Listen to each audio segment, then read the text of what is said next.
নমস্কার, সকলকে আমার আন্তরিক শুভেচ্ছা, অভিনন্দন ও স্বাগত।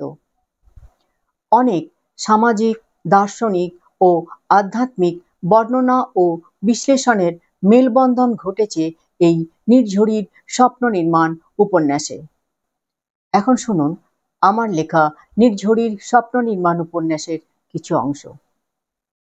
সুখের ভিতরে দুঃখের বীজ, আর দুঃখের ভিতরে সুখের বীজ লুকানো থাকে। সুখবিহীন দুঃখ বা দুঃখবিহীন সুখ বলে কিছু হয় না।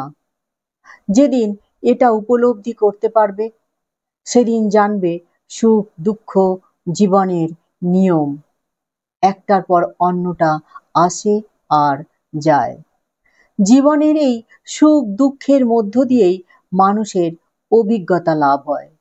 এটাই প্রকৃত শিক্ষা, মূল্যবান শিক্ষা, যা প্রত্যেক মানুষ লাভ করে জীবনের মধ্য দিয়ে। তাই আমার দৃষ্টিতে প্রত্যেক মানুষই তার নিজের নিজের ক্ষেত্রে শিক্ষিত। এ শিক্ষার জন্য কোনো বিদ্যালয়ে যেতে হয় না, প্রকৃতি শিখিয়ে দেন সকলকে। তবে অবশ্যই স্কুল কলেজের শিক্ষার আলাদাভাবে প্রয়োজন আছে। তাই সবসময় সচেতন হয়ে কাজকর্ম করতে হয়, নিজের অন্তরের উৎকর্ষতা বাড়াতে হয়। সচেতনভাবেই তো কাজকর্ম করি ঠাকুমা। তোমার কি মনে হচ্ছে আমি অজ্ঞান হয়ে থাকি?